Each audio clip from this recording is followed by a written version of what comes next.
Good afternoon, everybody, and welcome to this event to honor the legacy of Dr. Martin Luther King, Jr.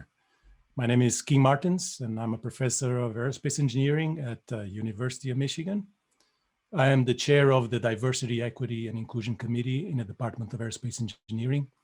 And we're co-hosting this event with two student-led organizations, the Black Students in Aerospace, BSAE, and Women in Aeronautics and Astronautics, known as WA.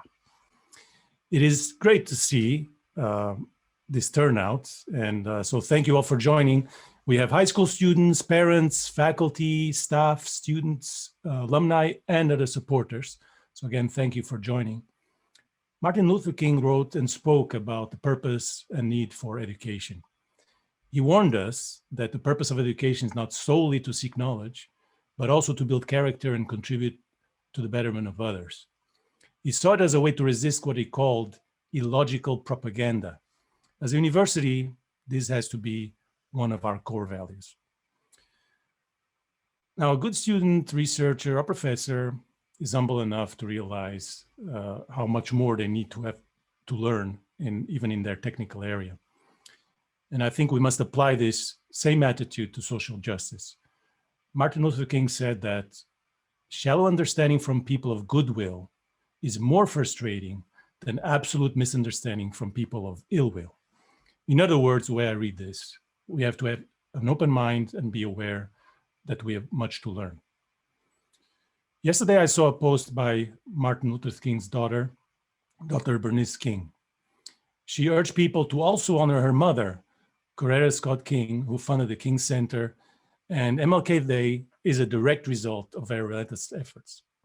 So to celebrate the joint legacy of Martin and Coretta King, we are hosting a panel discussion on the trials and triumphs of Black women in aerospace. As a reminder, please keep muted and your video off throughout this event. Our moderators already have a set of questions prepared that they will likely fill the available time. However, if you have other questions, please post them on the chat and the panelists can follow up via email for those of you who are registered. So now I would like to invite our moderators, our students, Erin Levesque and Erica Jones, to introduce themselves and our panelists. Thank you.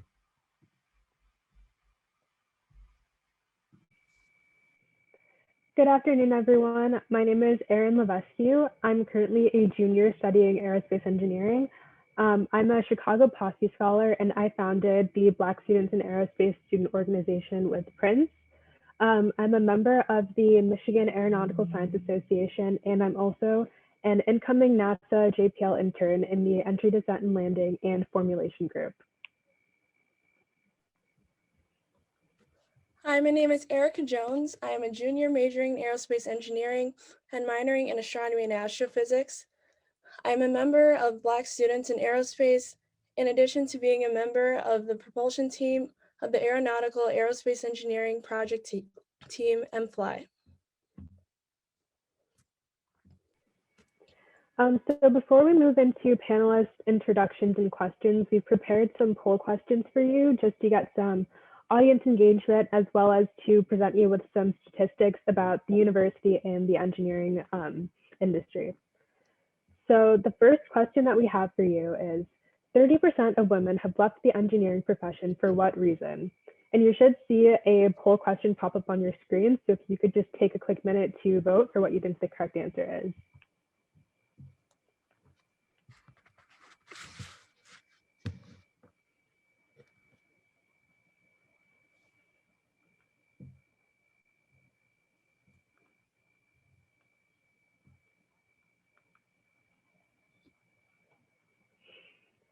Yes, so you can see about 88% of you voted correctly. It is because of organizational climate, which refers to just a collection of procedures, policies, and behaviors that an employee may experience in the workplace.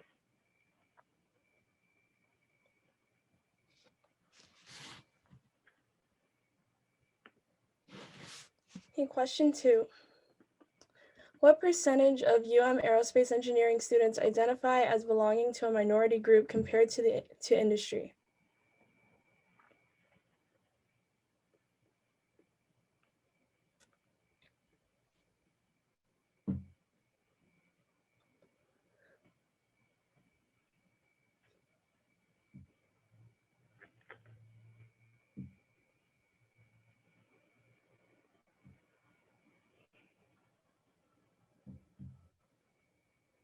Okay, the correct answer is UM 16%, industry 15%, so it is about the same in both areas.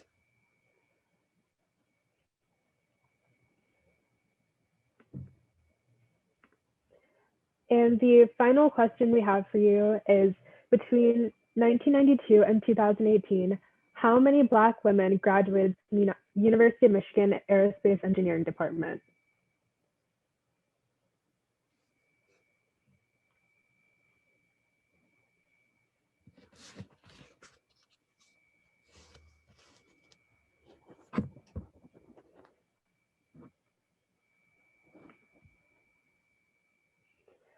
Yes, so the correct answer is 24, and we'll have the chance to meet about a third of that of those alumni today.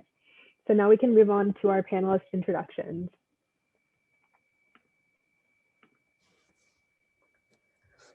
First, we have Aisha Bowe.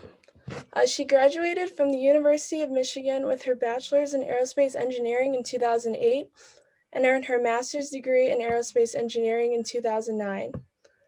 From 2009 to 2016, she worked as an aerospace systems engineer for the NASA Ames Research Center. Aisha Bowe is a three-time founder of her STEMboard, Lingo, and Mahiri Med. Her tech company, STEMboard, was listed as one of 2020's fastest growing companies in America, according to Inc. 5000. In addition to being an incredible engineer, she is a scuba diver, mountain climber, and aspiring adventure junkie.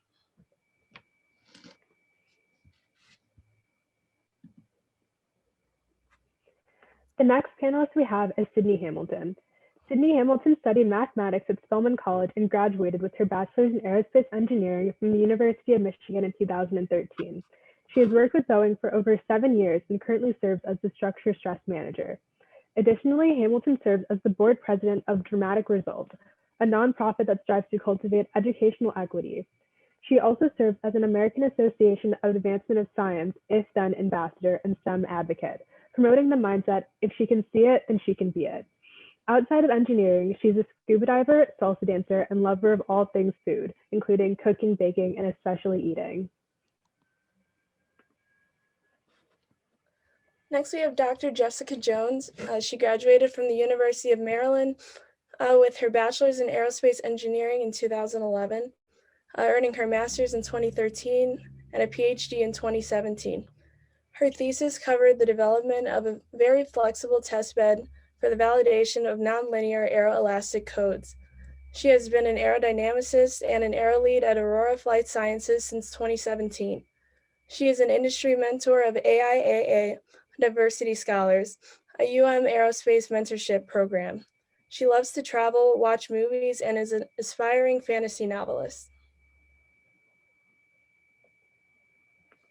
Jasmine LeFlore graduated with a BSc in Aerospace Engineering from the University of Michigan in 2015 and is currently completing her master's in interdisciplinary engineering at Purdue and her MBA at Indiana University. She works as an advanced design project engineer for Collins Aerospace. She is also the co-founder of Greater Than Tech nonprofit, which is dedicated to creating the next business technology leaders by teaching girls of color the intersectionality of engineering and business.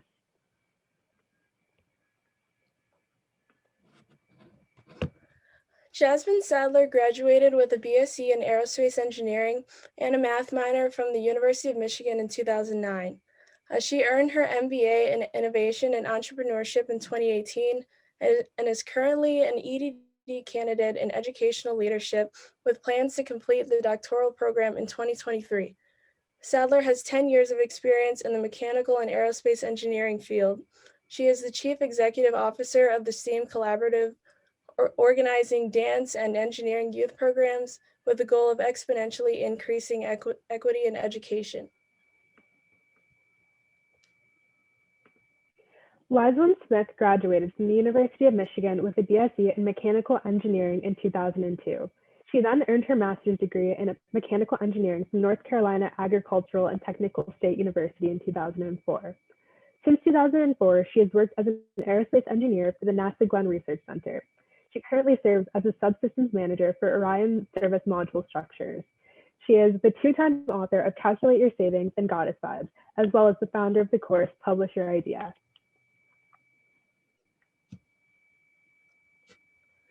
Tia Sutton graduated with her bachelor's in aerospace engineering from the University of Michigan in 2000. She is the vice president at Truck and Engine Manufacturers Association and an alumna of the U.S. Environmental Protection Agency. She is a member of the College of Engineering Leadership Advisory Board and the Aerospace Industrial Advisory Board.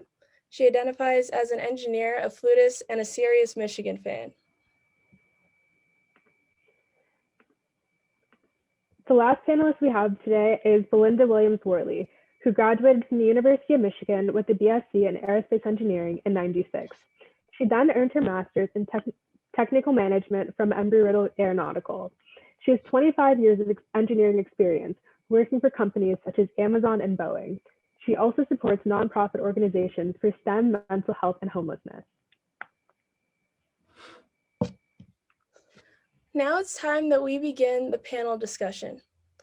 We've learned about your occupational experience and educational background, but now we'd like to know more about your personal story.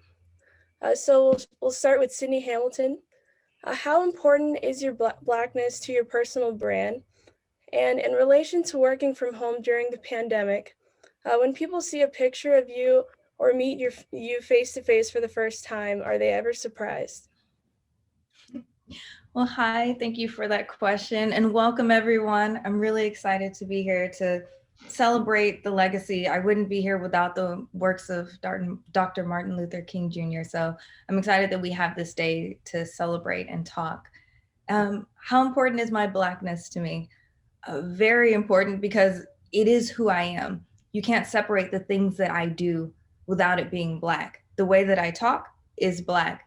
Despite what we like to stereotype, when I walk like a Black woman, I talk like a Black woman, I think like a Black woman. So the things that I do is expressing my Blackness and how I feel comfortable. You know, everyone is themselves. They are the way that they are for a reason. And I think that we have to, one, kind of break a stereotype on what it looks like and what it means to be Black, because just like our complexion, there's such a range of color and diversity within that. And so I honor myself by being exactly who I am and who I want to be, and identifying that as my Blackness because I am Black. And as far as are people surprised?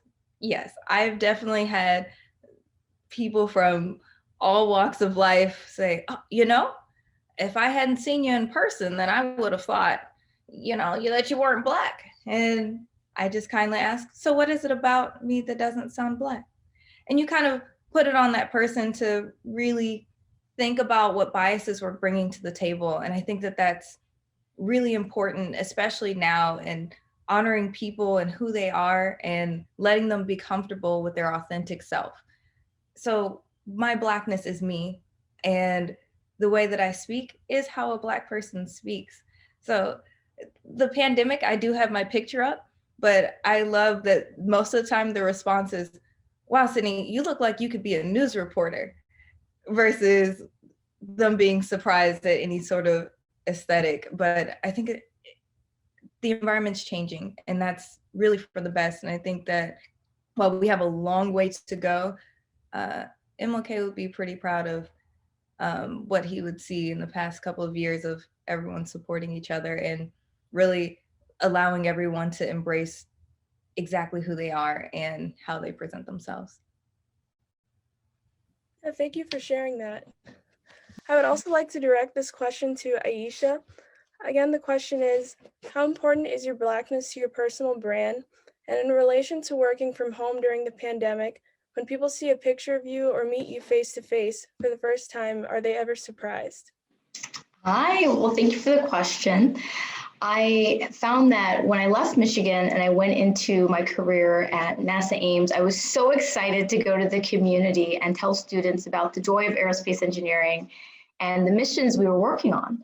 But most of the time when I would go to the classroom, they would just look at me like I had two heads and say, wait a second, no way. There's no way that you're an aerospace engineer, and there's no way that you couldn't have been afforded all these opportunities in life in order to be here. And I would sit there and I would tell them, hey, you know, when I grew up, my mother cleaned houses, my father drove a taxi cab. I never thought I was going to go to college. I never thought that I was going to be here, but here I am, and so can you. And so I think about my story often now as a founder, and I like to bring that into what it is that I do. And one of the examples of this is in a coding kit that my company developed called Lingo. And we started because many of the students we met who were in underserved and underrepresented districts didn't have lab activities. They weren't exposed to the joy of engineering as we know it. And so today there are thousands of kids that are learning computer science from women of color, and I receive emails from them that say, hey, this is the first time I've seen this topic taught by somebody that looks like me. And it makes me think that I can, and it makes me know that one day I will have mentors in the field that I can reach out to that reflect me. And so I think the representation is important, and I'm so excited to be part of this conversation today with all of you who are not only mentors to me, but also role models.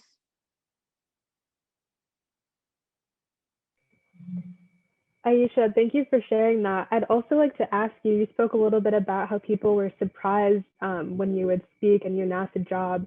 I'd like to ask you a little bit more about some of the adversity and obstacles that you faced throughout your journey. So have you ever encountered people who have actively worked to discourage you or were just not encouraging you like along your journey? If you could speak a little to that.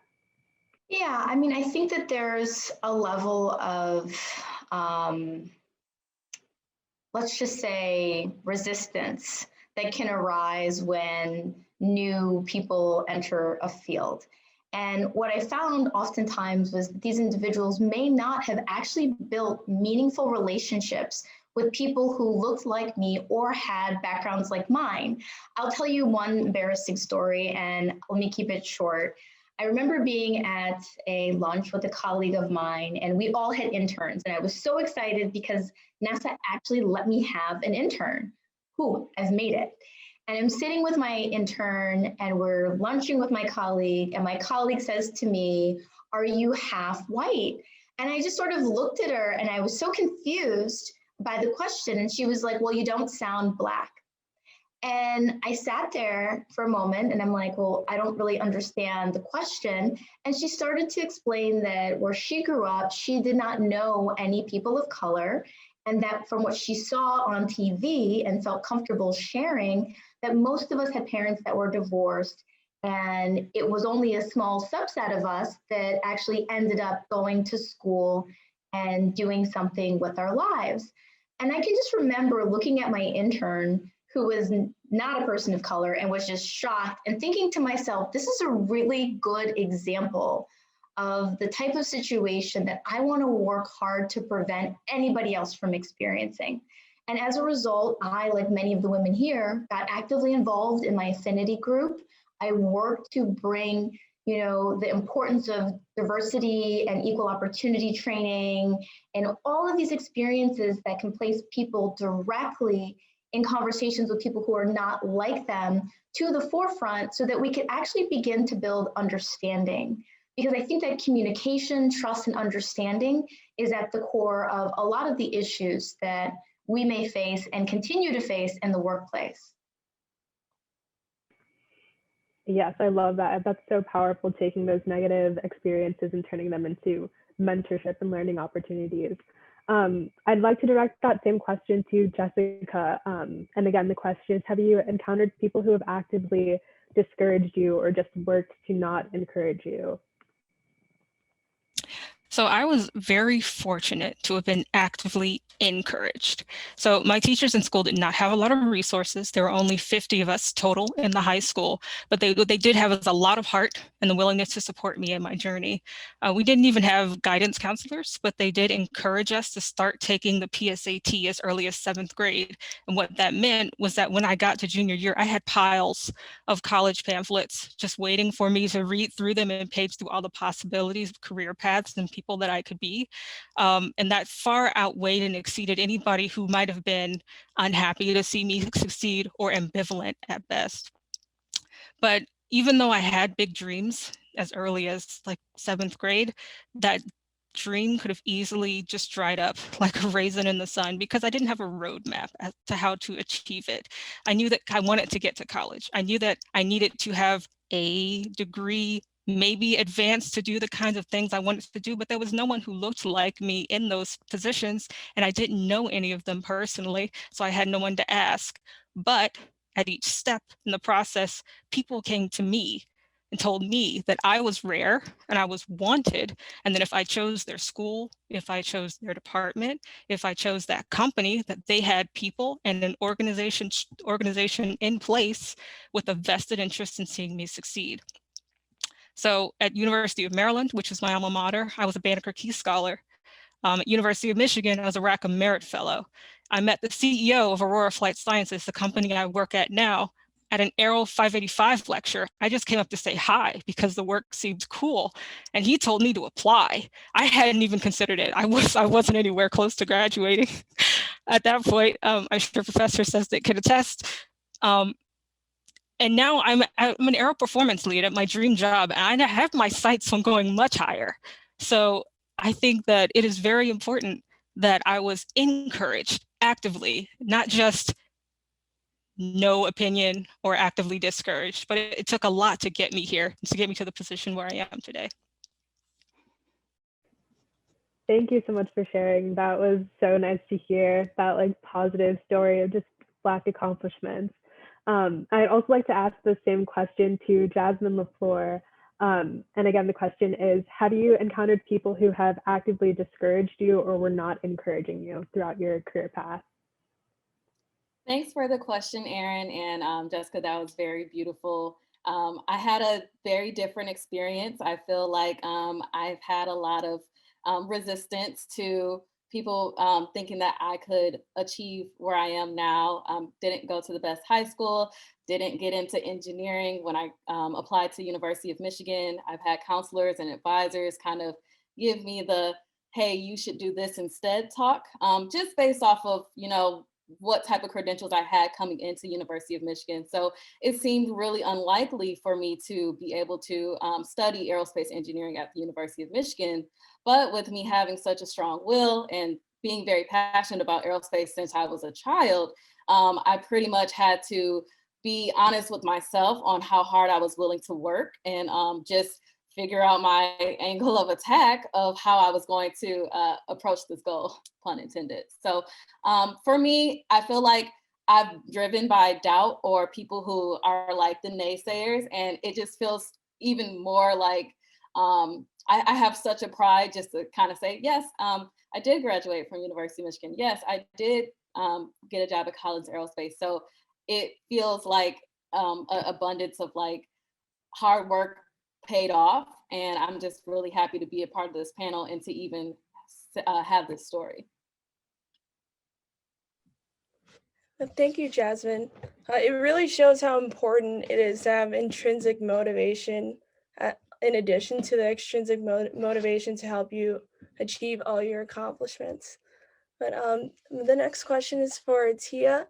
As a Black woman in a leadership position at your company, Vice President of the Truck and Engine Manufacturers Association, do you feel you face or have faced more obstacles or roadblocks in your career due to being a woman or due to being a minority? Thank you for that question. And while I know that there are others, some of my fellow panelists here who have, and I don't want to diminish that in any way, I personally do not feel that I've necessarily faced more obstacles and roadblocks from others. However, I have definitely created some for myself. And I think it's a really important thing for us to acknowledge here that sometimes we can be our own worst enemies. And I've luckily had so many people throughout my career of all races and genders, great mentors who have encouraged and supported me, and they've all helped to push me forward. Not to say that I haven't worked hard myself, but they've all been there in my corner. But there have just been so many times where I've been my own roadblock because I can't get out of my own head. You know, questioning if I'm good enough or smart enough, or was I chosen because I'm Black or a woman? And I honestly didn't realize how much that self-doubt and second guessing was sabotaging my career until a former mentor pointed it out to me. And she actually had to say to me, you know, there will be things out there holding you back. Why would you contribute to that?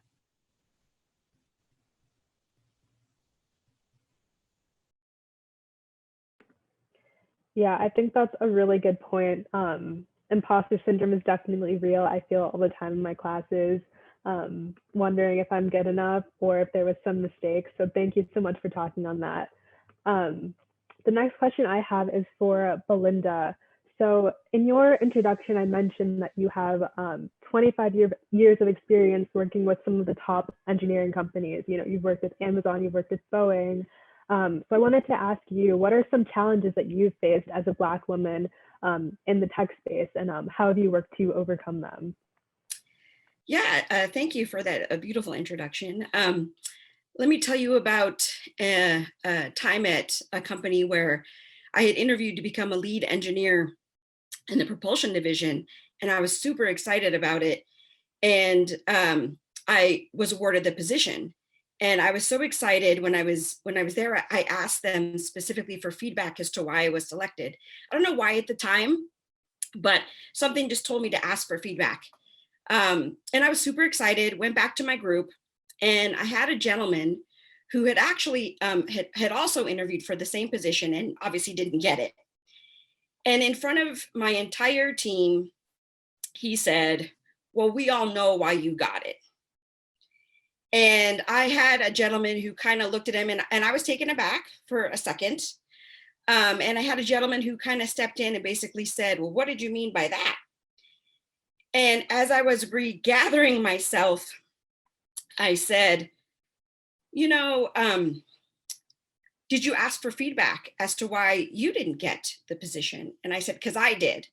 And what I was told was the fact that my prior accomplishments, the fact that I was taking classes on my own time after work to learn about how to become a strong lead engineer, the fact that I was pursuing getting a master's degree, were all things, characteristics that they were looking for in this position. So it wasn't just about time in position. It was about how are you opening yourself up and looking for different opportunities to learn about how to lead a team outside of knowing the depth of engineering. The gentleman had nothing to say after that.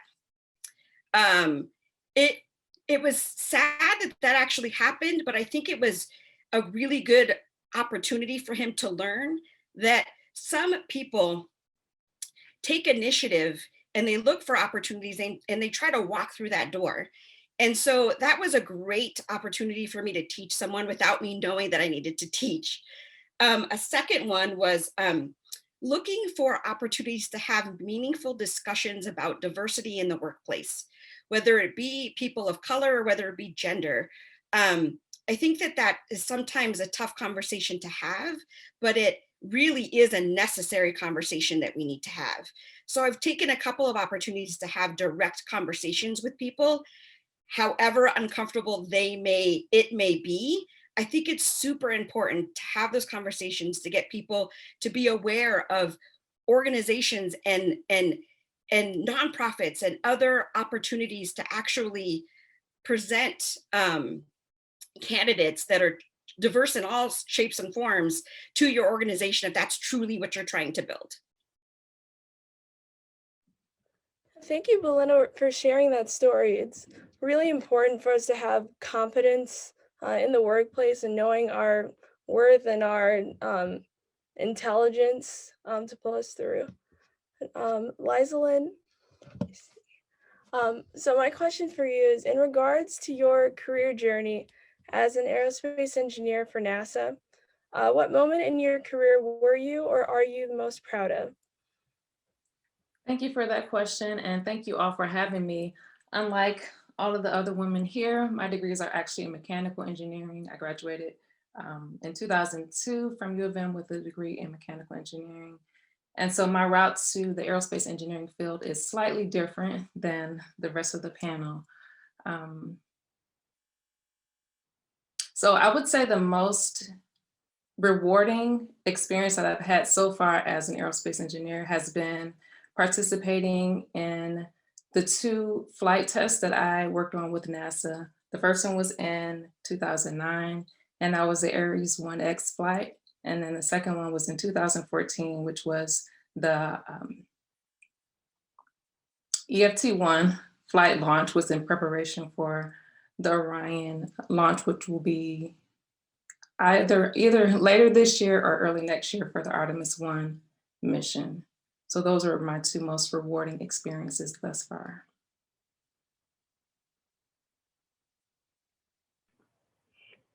Thank you for sharing those. The next question I have is for Aisha.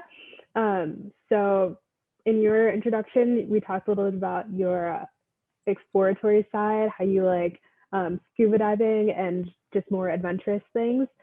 So is there anything that's cool, exciting, or unique that you've had the chance to do because of the career that you've chosen? Yes.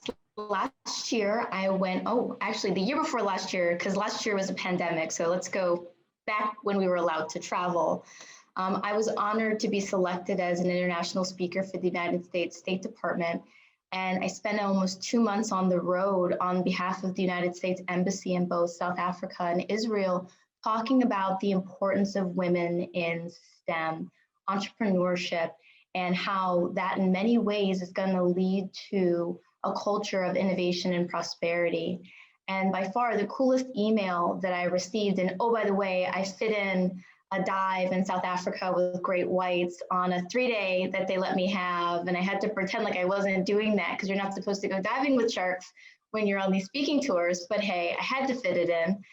And I went back to South Africa, went to Israel, and one of the schools that I spoke at went back and made a recommendation that they revised their history book to include Black women because they hadn't had any in space. And so they went through and they added Mae Jemison and they added some others to be part of the chapter on Sally Ride. And by far, I thought that was just the coolest thing. And it goes to show how much impact we all can have, not only in our nation, but the work that we do in the world. That is so exciting to hear. I love knowing that there's a potential for travel and exciting things like that, along with the aerospace career journey. I also want to direct that same question to Tia. And again, the question is, what's something cool, fun, or unique that you've had the chance to do because of your career choice?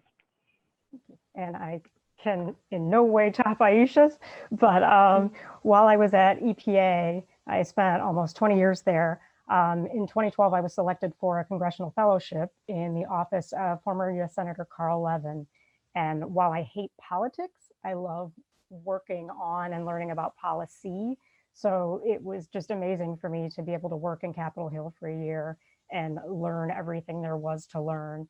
I had one day where I lived about a mile from the Capitol and I was walking to work and it was sort of like a movie. The sun was coming up over the Capitol and I just had this moment of like, wow, how did I even get here? So for me, that was one of the coolest things in my career. It's awesome to hear how there's a wide range of possible experiences that or opportunities that you can have in the aerospace field. My next question is for Belinda. We mentioned earlier how you worked for Amazon, Boeing, and some nonprofit organizations. Can you speak on some of these different career paths for each panelist? What are the pros and cons for each? Yeah, of course. I think it takes time when you're in the industry, not that much time, when you start figuring out that there's roles that require more depth, and then there's roles that require more breadth. And I think the different job roles that exist out there exist for both. And I'll give you an example of for me, my journey and what that's actually entailed. Started out as an engineer, realized throughout all these engineering releases that I really wanted to try to understand how if I was late on an engineering package, how that impacted individual teams, other teams that were working downstream. So I kind of morphed my role into what I would say is like more of a project engineer, where it was more of trying to understand how all of the teams work together in order to create a product that was high quality. And I didn't necessarily need to know the depth of the engineering on all of the individual products. I just had to build a team where those team members had that depth. And I was responsible for removing roadblocks to let them just charge ahead and design the best that they could possibly design. That's what I mean by like breadth. In my current role at Amazon, I'm a senior product manager where I'm really focused on strategy development. And so it's kind of the precursor, right? Like, what do we want our role to look like? What do we want our product to look like? Kind of working with the customer and trying to kind of understand what all those requirements are. And then working with the teams to try to develop an overall plan for that. I think as an aerospace engineer, obviously working at Boeing, strengthened the technical acumen that I had. And it also created different opportunities for me to look at not just what I wanted to like the technical piece of me, but also, is it what I really wanted to do? Was it really what I wanted to learn to do? And so in engineering, there's so many different routes that people can take. They can stay and get that technical depth, but they can also look for other opportunities to leverage some of that technical depth and look more at the big picture, is what I like to call it, and try to figure out how they can kind of elevate those folks that really do love being in the technical space, and remove some of those things that they maybe aren't so comfortable with, like the project management of it, right? The schedules of it, meetings, presentations, those type of things. And then I think it kind of lends itself well, having the skill set to be able to do that. Yeah, thank you, Belinda, for talking about the variety and the types of work you can do in aerospace. I would also like to direct the same question to Lizalyn. Again, the question is, can you speak on some of the different career paths for each panelist? What are the pros and cons for each? Okay, so I work for NASA, the government, and so it's a similar type of classification that Belinda was talking about for industry, where if you work for NASA, you can delve really deeply into a technical area and gain expertise in that area. And then you can also work on a more programmatic level and manage teams. And so that's a big difference in terms of what you can do with an engineering degree at NASA. So the route that I'm on right now, I'm working in a project management type of role for the Orion project. And so I'm kind of getting an understanding of how that varies from the more technical expertise route. And I'm coming up in my career where I'm going to have to start making some decisions in terms of which route I'm looking at taking in the future. So it's been a good experience to get a good opportunity to get experience in both of those areas. And so I'm sure it's slightly different with industry, but for the government, it's pretty, the paths are pretty clearly defined once you get to a certain point in terms of which route you want to go. So the main point is to just get as much experience as you can and just learn as many different types of jobs or tasks and skills that are related to your potential ultimate career goal. Yeah, thank you, Lizalyn. You're welcome. Tia, I'd also like to direct this question to you as well. Can you speak on some of the different career paths for each panelist, and what are the pros and cons for each? Yeah, thank you for that question. And I think it's the pros and cons are sort of what experiences come your way and what you think will fit you at the time. I'm one of the panelists that started in Aero and is no longer in Aero. And while originally I thought that was a horrible thing because I had always wanted to be in aerospace, I now wouldn't change my bizarre career path for the world. I love working in the policy space. I love what I do. I really didn't anticipate, when I was a little girl and knew that I wanted to be an aerospace engineer, this is not something that I wanted to do or thought I would ever do.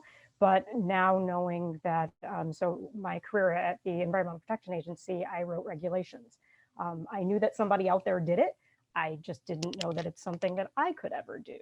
And I believe that, many of us will have opportunities throughout our careers and also throughout college where you will have some type of opportunity or someone will present you with an opportunity that you can either choose to take or not take.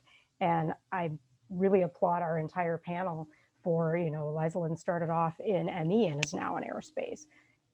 Others started off in aerospace and are still in aerospace, but are doing maybe very different things from what you thought. So I just think we are a very, not just a diverse panel in the field of aerospace because we're a panel of Black women, but we're very diverse in the backgrounds and the career paths that we've chosen.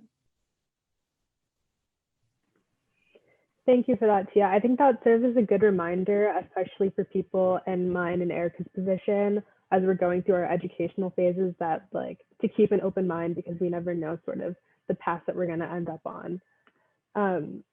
So the next question that I have is for Jasmine and Jasmine. So both of you have displayed a passion for diversity in STEM and educational equity, particularly for Black girls and minority youth. And this is through your advocacy and nonprofit work. I know, Jasmine, before you founded your own nonprofit organization. So I wanted to ask you both, how has having these passions improved your workplace? And are there any unique qualities that you brought to your workplace or educational spaces? And I want to direct this first to Jasmine Sadler. Okay, thanks for having me. Thanks for the question. That's a really good question. I mean, for me, I can bridge into the last question a little bit too, that my path is completely different from everybody's on here, I think.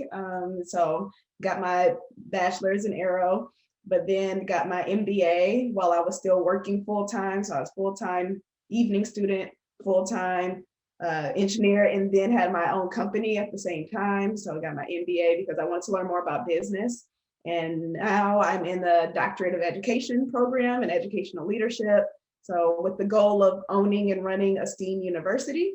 And so really it's been my journey and my path, and just like a lot of women get into the STEM space because it's something that can be a solution for their communities or their environment. I got into the field because of the Space Shuttle Columbia disaster. And I'm like, people shouldn't be, sparing their lives doing the coolest job in this world and out of this world. That shouldn't happen. And so that's why I went into aerospace from the beginning. But just along this journey and being the only one in this space, it's been really difficult. And so that's why I've started the STEAM Collaborative, to get more Black children and girls to consider STEM fields, but then also including arts in their artistic sides, because a lot of cultural environments, a lot of women, we love aesthetic things, we love pretty things, earrings and all this stuff I couldn't ever wear at work the 10 years I was there because I was on the manufacturing floor. So now working for myself full time, I get to wear whatever I want every day. So there's a lot of different things that I've had to learn about myself.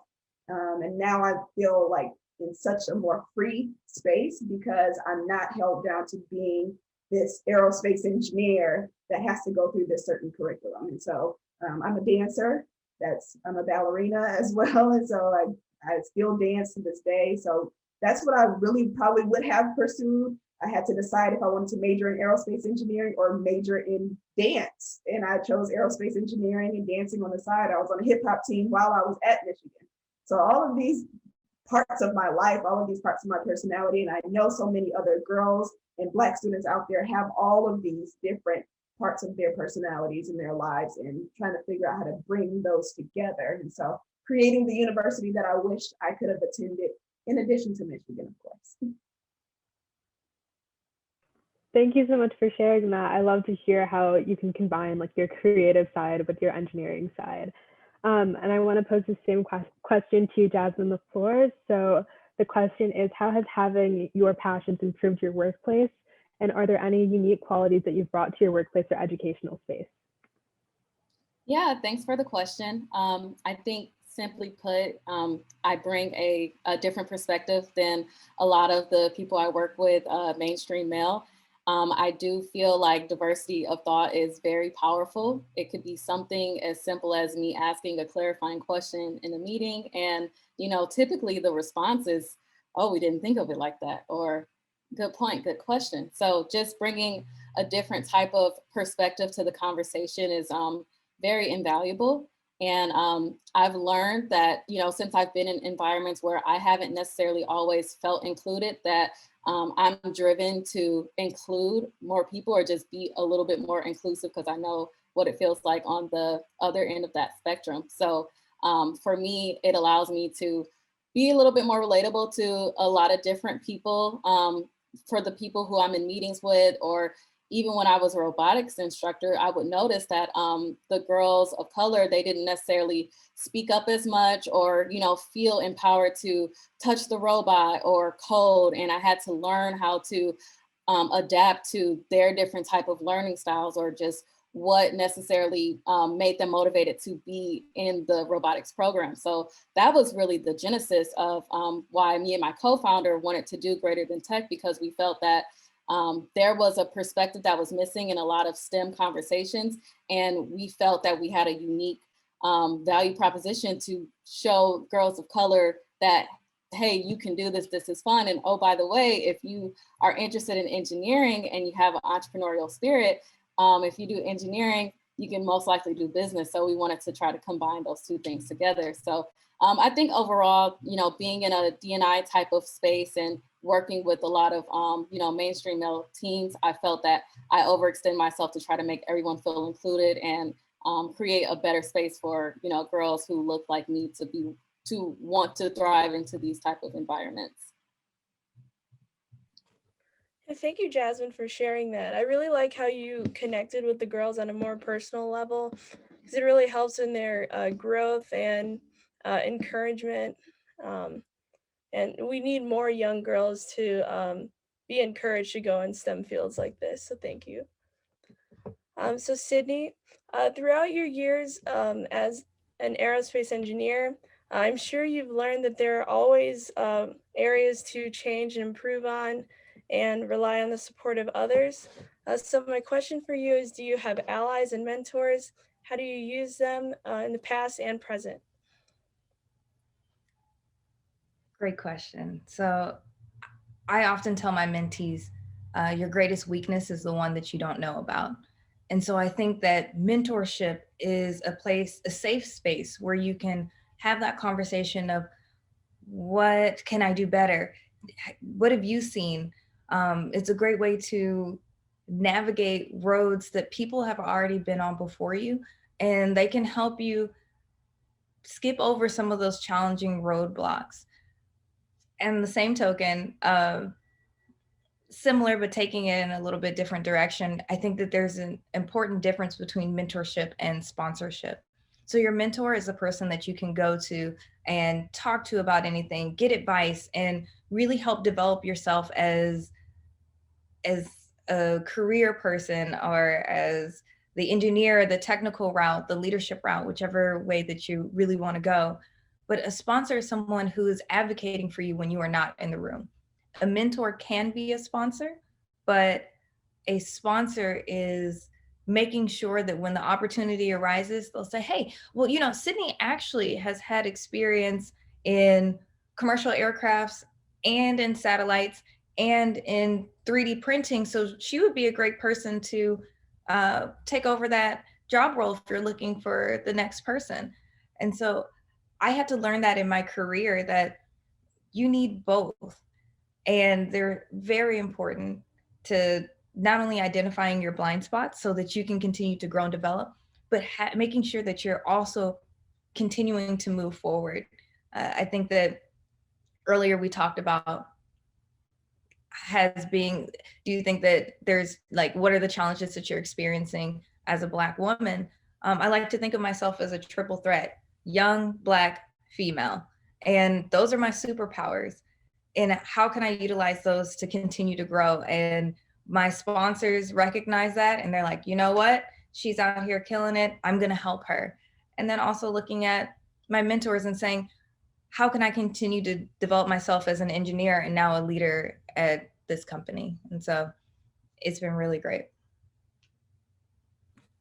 Thank you. I really like how you explained that need for mentors and sponsors in our growth as women in aerospace.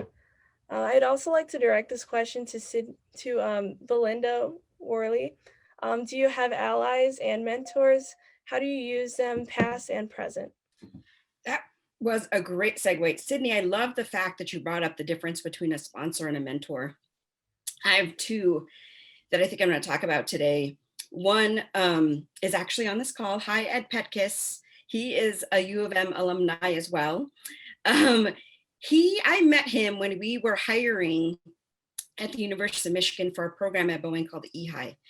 And one of the things that impressed me the most when we were having these interviews is he asked lots of questions around looking for diversity around experience, but also just in what what the students are looking at.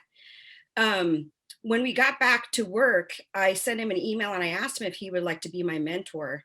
And we met up and we just gelled. We just had a great rapport. Unbeknownst to me, he flipped on me and turned into a sponsor. He created, I think, he was aware of opportunities and slid myself into some of those opportunities, and I will forever be grateful. It gave me like visibility and allowed me to learn a lot about different aspects of the organization that I really wanted to learn about, but I never really had a sponsor that would like recommend myself in getting into those opportunities. So Ed was an amazing mentor / sponsor.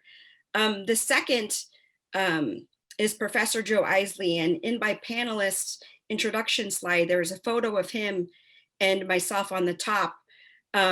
He recently passed away. That picture was the last picture of him and I together. He was my favorite professor at the University of Michigan. He also ran the NASA Space Grant at the time, where I really got to learn more about him. And I got introduced to Corey, who I see is also online. Hi, Corey. He was such a huge sponsor of me. He had an open door policy for me. He always checked in on me. When I would have bad days, I would just go into his office, sit down on a chair and just say, Professor Eisley, blah, right? And he would A, listen to me, and B, support me.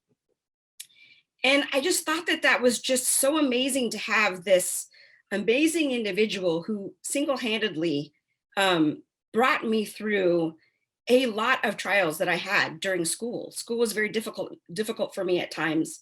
And there's this beautiful soul that just really recognized me and my talents and wanted so much for me. And he wanted so much he was an amazing mentor for just females in engineering, specifically aerospace engineering as well. But he was just a really good mentor and just a really good advocate for women getting into these tech fields. And so he was someone who I hold near and dear to my heart. And he was just an amazing person to know. Thank you so much for sharing that, Belinda. I'd also like to direct this question to Jessica Jones. Again, the question is, do you have allies and mentors? How do you use them in the past and present? Thanks. I think the other panelists have talked at length about like mentors, and I think those just were great. And that's exactly how I use my mentors as well. I want to talk a little bit about allies, because in the climate of this past year in particular, having allies in the workplace was really, really important. So I have a mentor. She's a female engineer who's more senior in rank than me, and she turned into an ally over the summer.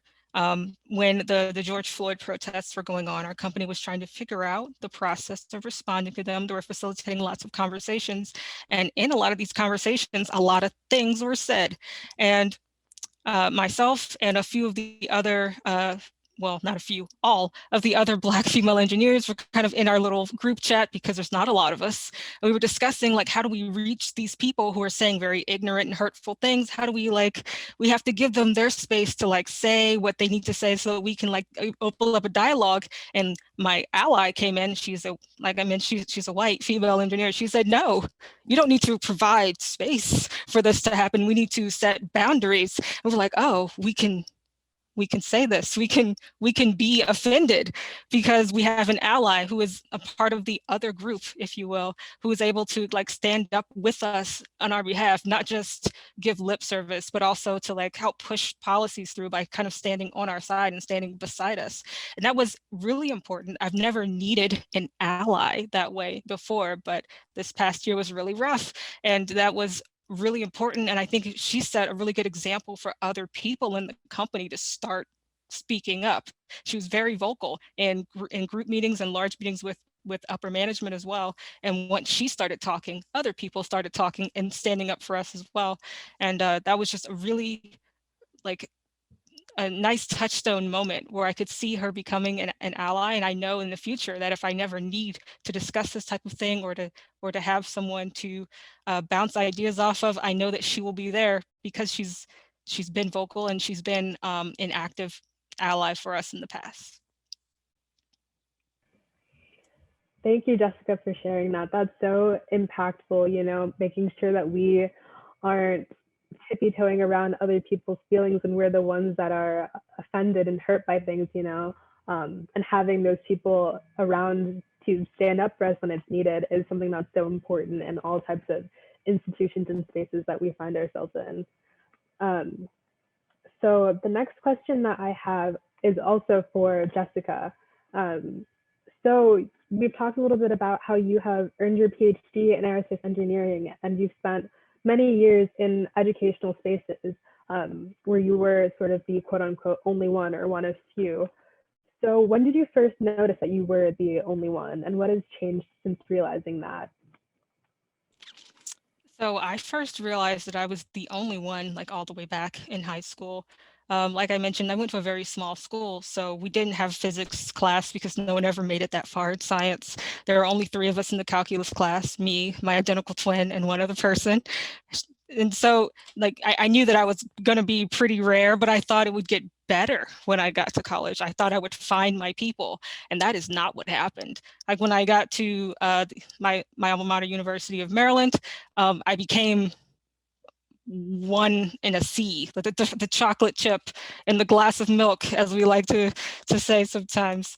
So it was a huge culture shock, but also the common advice didn't apply, like sit at the front of the class so the professor will remember you. I did not have that problem. I actually had the opposite problem where I felt like I couldn't miss a class because everyone would notice. It was really stressful to be notable for what I was and not what I'd done.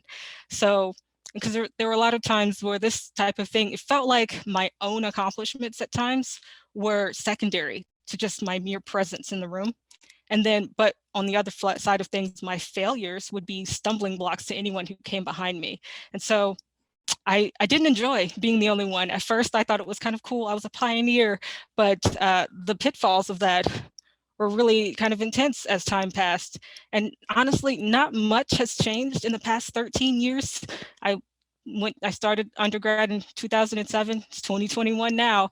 I've risen higher, I've accomplished more, but I started going from the only one in the room to the only one in the class, to the only one in the department, to the only one in the company.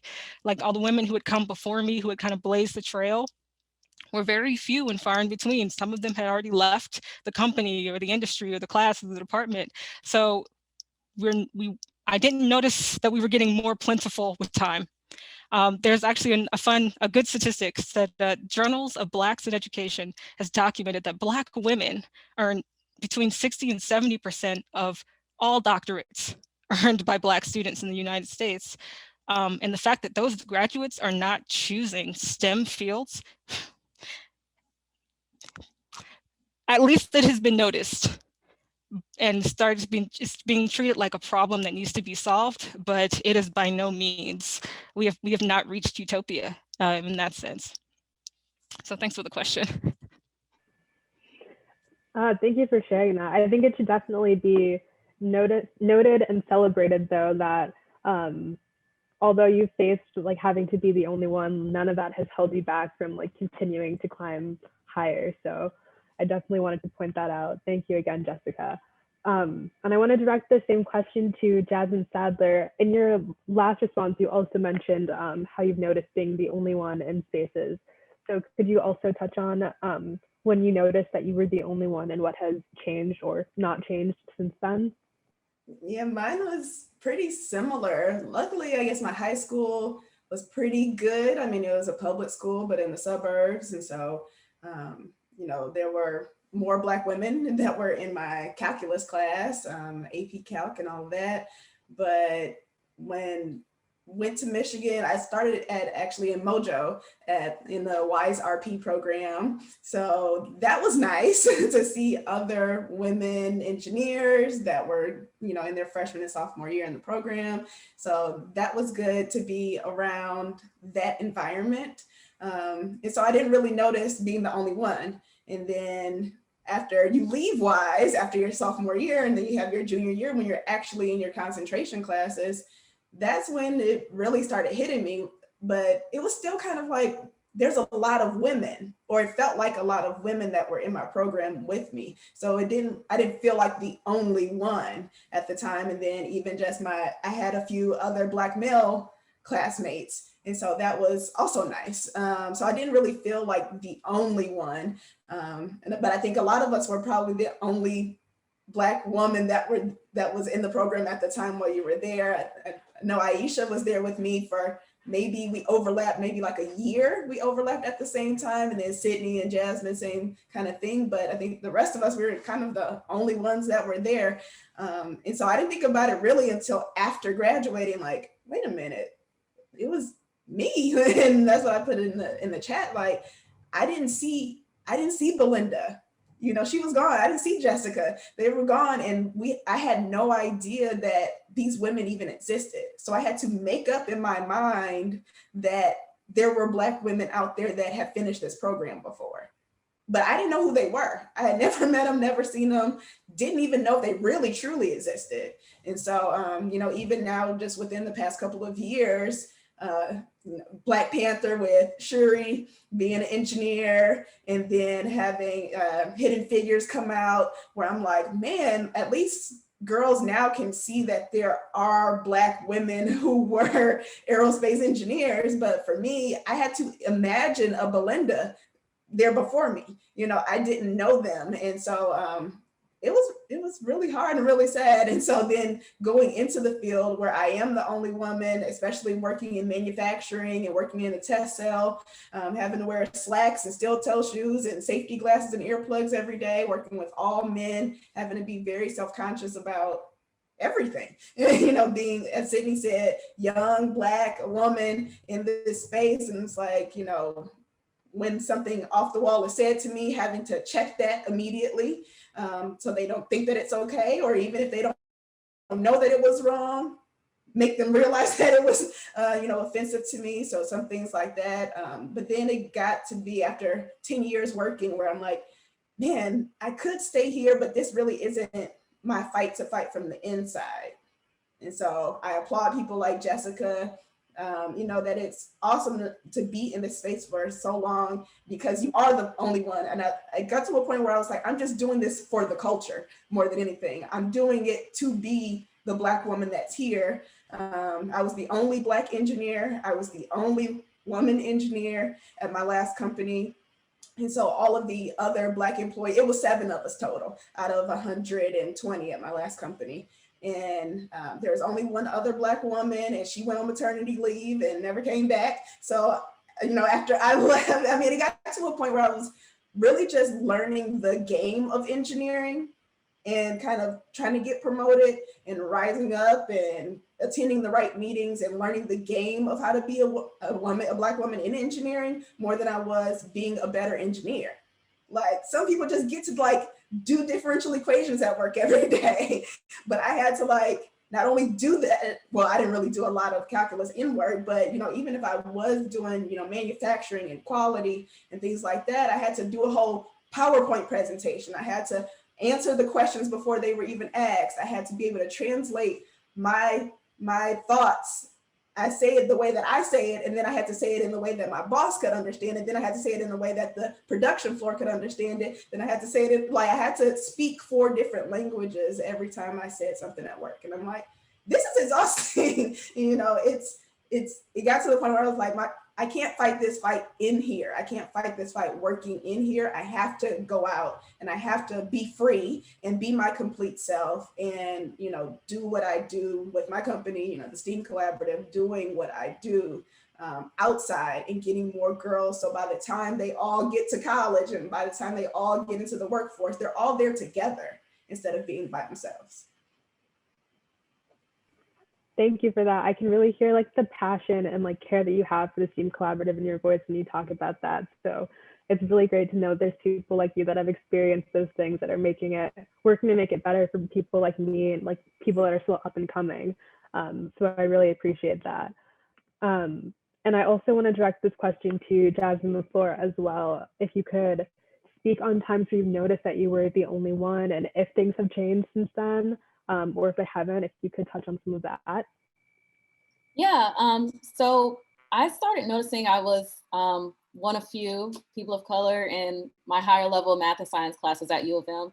I am from Flint, Michigan, so it's predominantly Black high school. And as I was going to U of M, I started noticing less and less in more technical fields. But luckily, when I started doing my aerospace classes, Sydney was there. So her and I were, you know, aerospace sisters, and we're very close to this day. And we really wouldn't have made it out of that program without each other. So, you know, I found my tribe there. I worked in Jessica's lab with Professor Sesnick.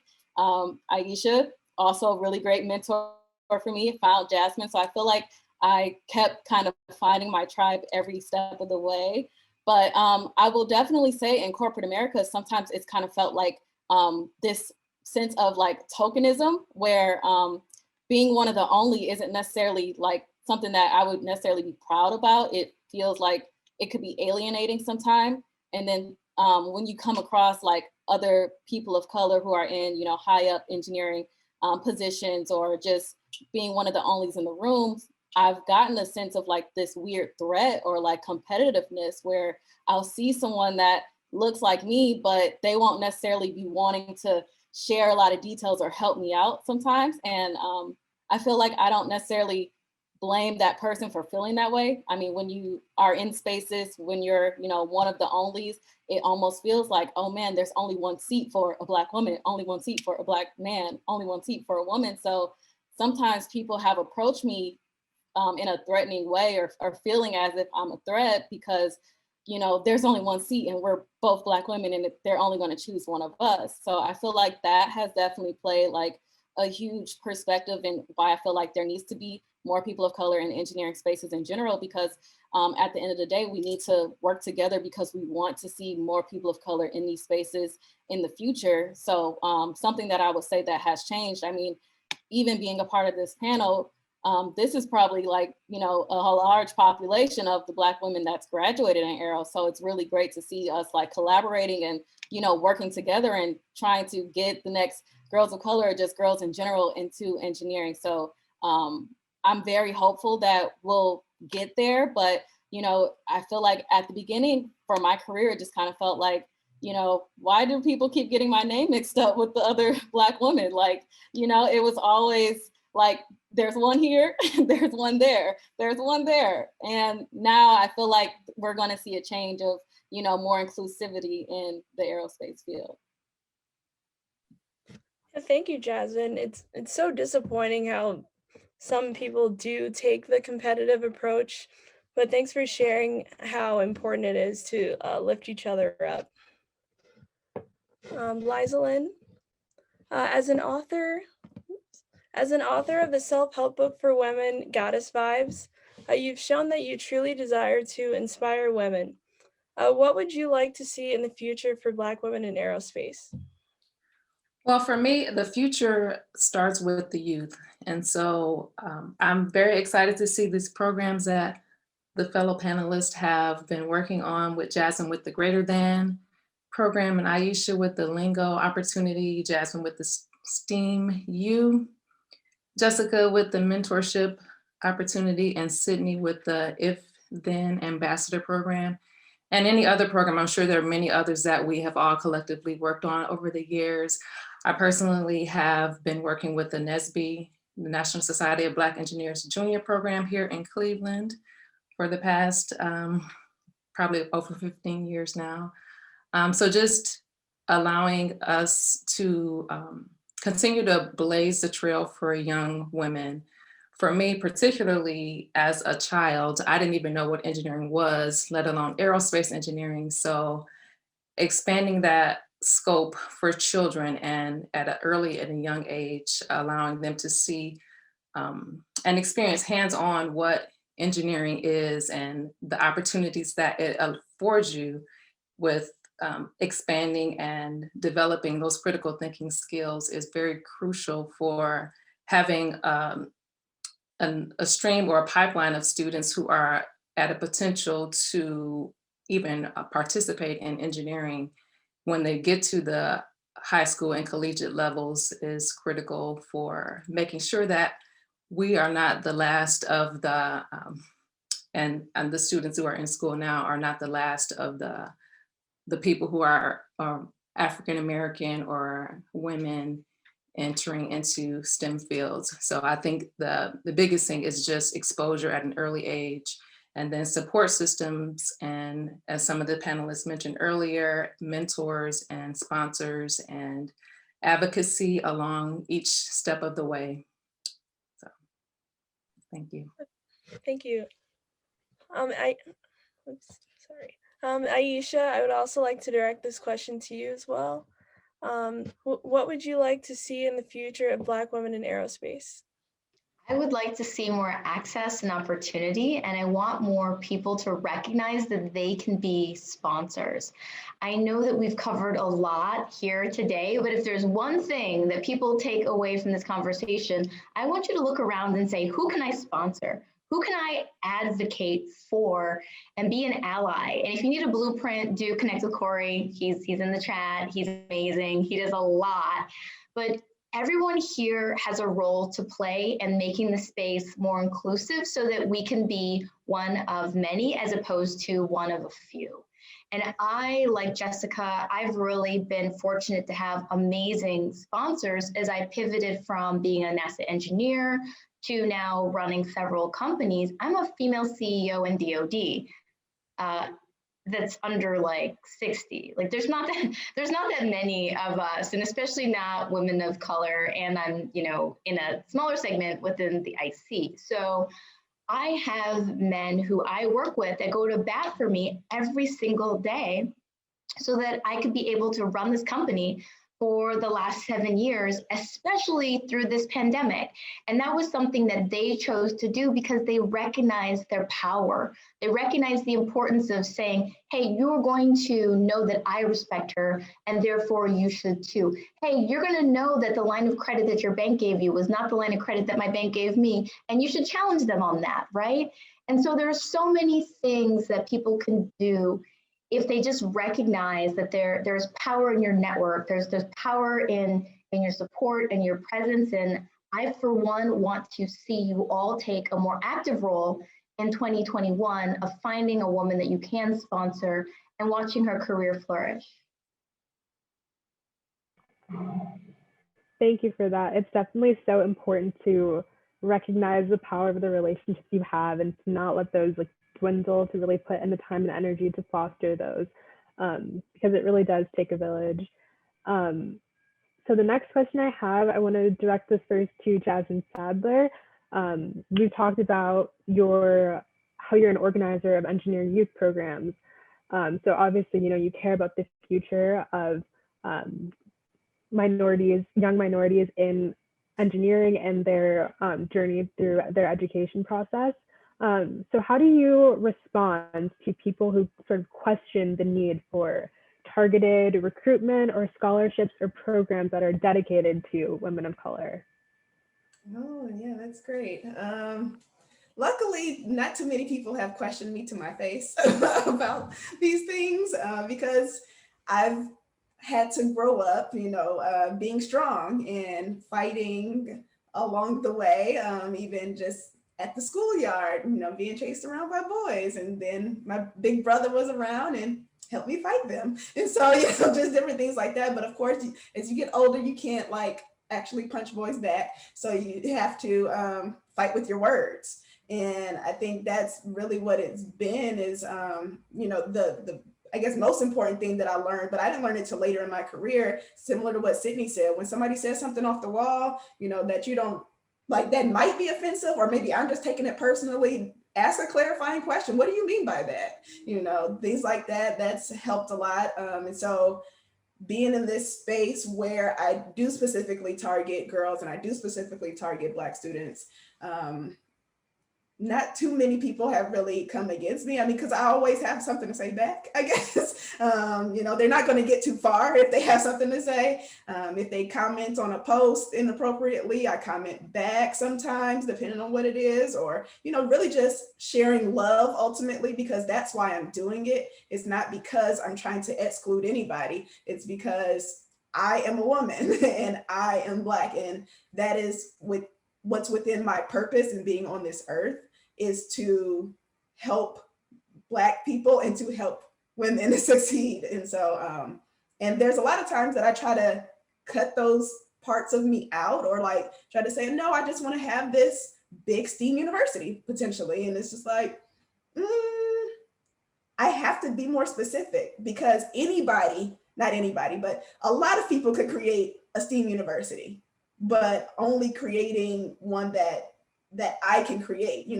I was placed on this earth to create a thing that only I could create, or I wouldn't really need to be here.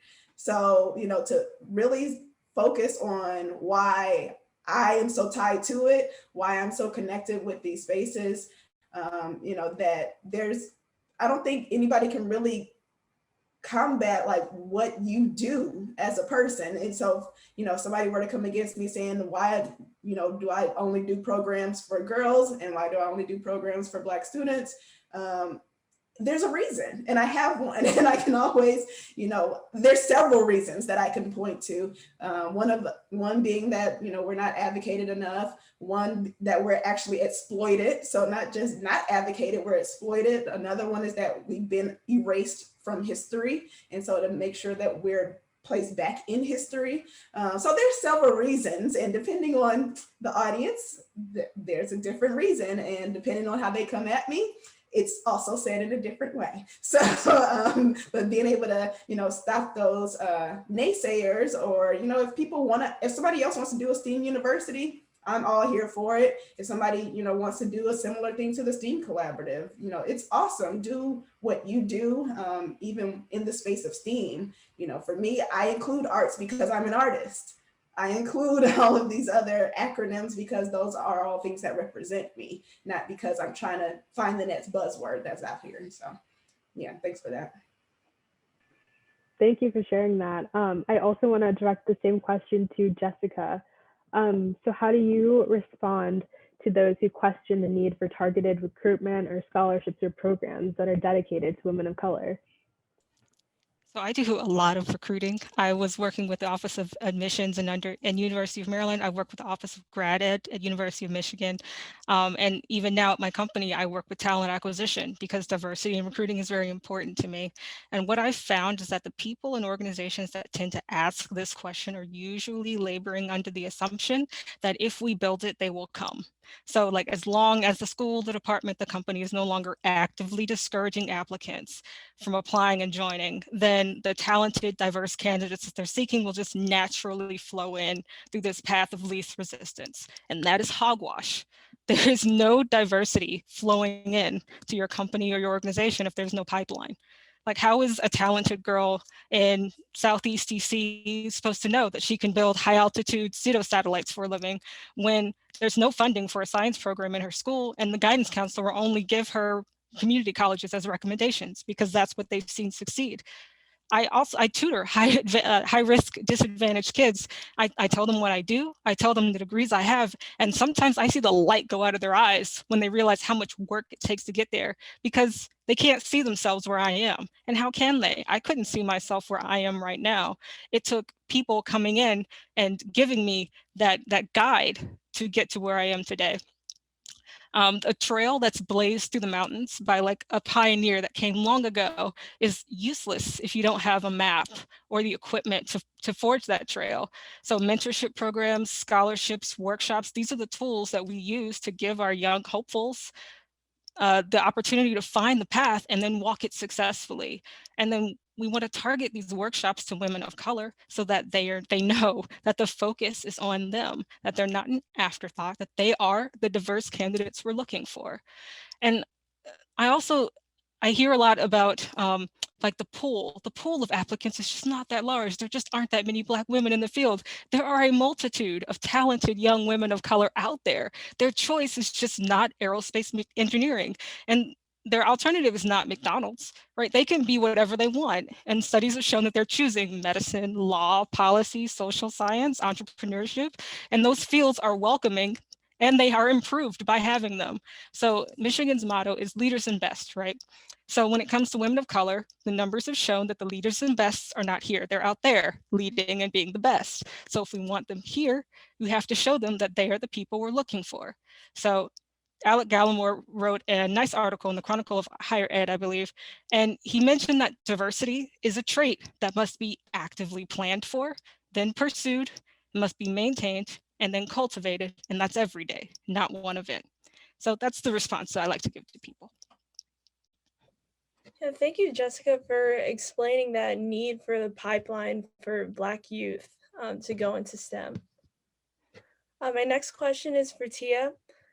Since graduating and rising up to your current position of Vice President, what's a great piece of advice you were given that you want to pass along to a new generation of engineers?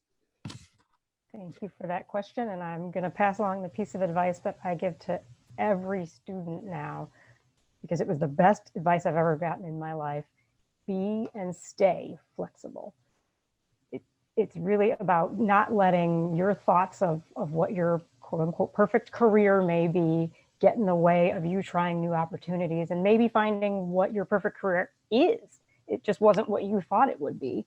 But also don't limit yourself into thinking that just because you've chosen Aero as a major that you can only do certain things. All of us as panelists, some have chosen Aero and have stayed in Aero. Some have chosen different degrees and have come into Aero. I've started in Aero and I've now moved into more of a policy and government space.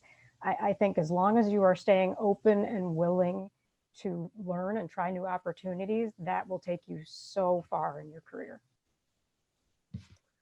Thank you for sharing that piece of advice. I'd like to direct that question to Sydney as well. Do you have any great advice you'd also like to pass along to the upcoming generation of engineers?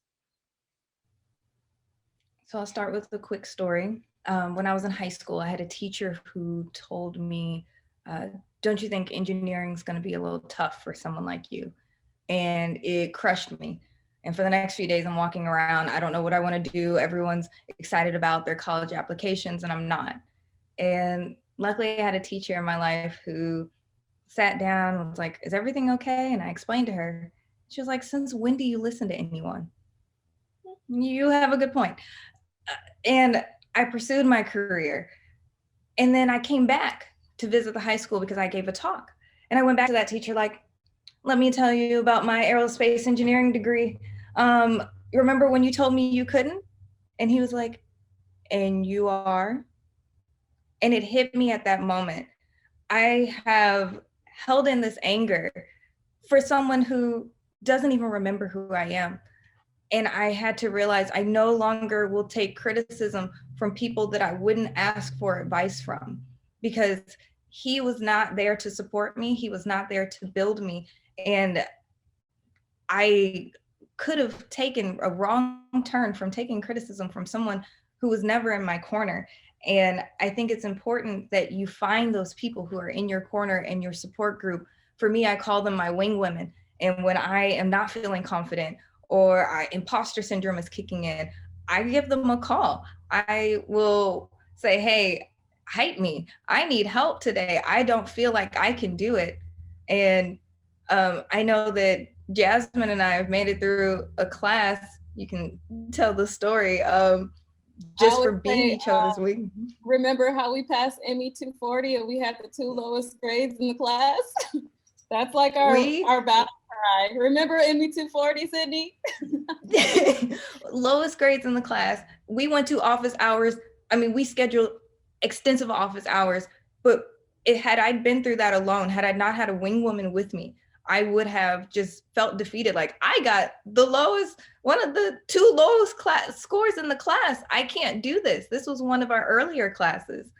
But together, finding your wing woman, finding your support group, I was able to continue to push through that. We were making pot roast in the crock pot and taking it to the library and studying through. Find your support group and stop listening to the people you wouldn't take advice from. So that would be my biggest advice that I would give people. You can do it. Absolutely. You will fail. And if you're not failing, you have to look at what you're challenging yourself with, because we fail when we pursue big dreams, and you just continue to fail fast and keep it moving. So that would be my biggest thing I would say for people. And thank you so much for sharing that. So now that the discussion is coming to a close, could each panelist give their closing remarks you'd like to leave us with today? And we'll go in alphabetical order. So if we want to start with Aisha Bowe. Thank you. Wow, it's just such an amazing panel. I think I want to leave with one of my favorite quotes, which is that reality is the most commonly traveled path to mediocrity. And so I want everybody to stop being realistic and start being bold. You guys can go out there, you can sponsor, you can help, we can form groups, we can do everything, but it all starts with allowing ourselves to define what we think is possible in our world and how we want to shape the world around us. Thank you.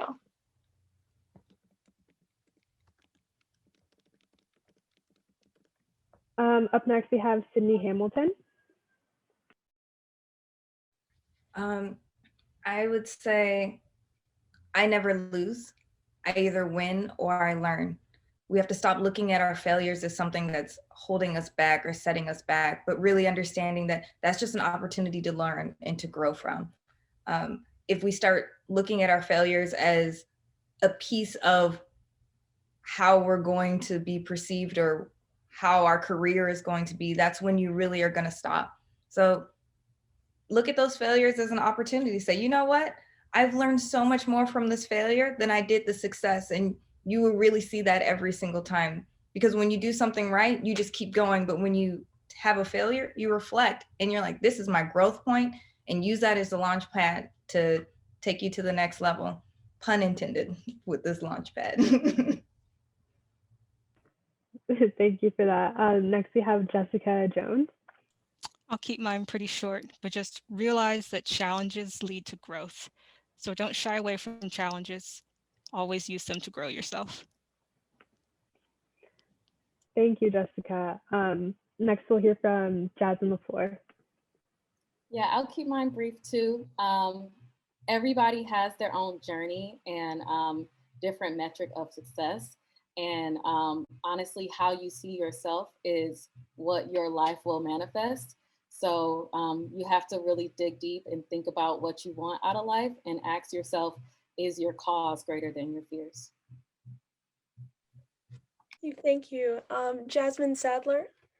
Yeah, mine would be to use all of you. So every part of you. Of course, I went into aerospace trying to save astronauts' lives. But what I ultimately end up doing are saving girls' lives, you know? And so I didn't really know that that was what I was going to be doing. But if I didn't graduate in aerospace, I wouldn't be able to tell other girls that they can graduate in aerospace. And so there's a difference between, you know, your parents or somebody who isn't an engineer saying, you can be an engineer, you can be an engineer. And it's different than me telling them, I'm an engineer and you can be one too. So, you know, go and use all of yourself, understand what that means for you. And, you know, your path will at some point finally make sense. Thank you, Lizalyn. Hi, yes. First, I want to thank everybody, thank all the panelists and for the moderators and the other U of M staff and everyone who helped to make this possible. And also shout out to Corey for bringing us together. Thank you so much. I would just encourage the students who are completing their degrees now to expand your vision of what is possible. And hopefully we've been able to show you that there are so many possibilities for you to pursue. And also I'd like to let you know that you have the power to manifest anything that you can conceive or think of in your mind. And also let you know that you are your own greatest advocate. So never be afraid to speak up for yourself and to step out into new uncharted territory and to just pursue any dream that you can conceive. Thank you. Tia? And I echo the thank you to everyone who has helped put this on today. To the students, I would say, similar to what Sydney said, find your group, find those people that can support and get you through. There are a ton of people on this webinar today, and I'm not going to name you all because I'll forget your names, but my group is all on here. They have supported me for 30 years, and I'm pretty sure they're going to support me for another 30 years. So make sure you find those people in school. And to all of us, I would say, you know, there shouldn't be only 8 of us because we're the only 8 that knew about aerospace. There should be only 8 of us because we're the only 8 who chose aerospace. So let's make sure that we are encouraging young Black women to get into this field. If they choose something else, okay. But they should do so because they knew that this was an option and they wanted a different option. Thank you. Belinda? Ditto to what everyone had said previously. I'm just going to close with just realize that you're not alone. If you need help, there's some amazing people that are out there that you can reach out to get support from, mentorship, sponsorship, allies. You know, you are not alone.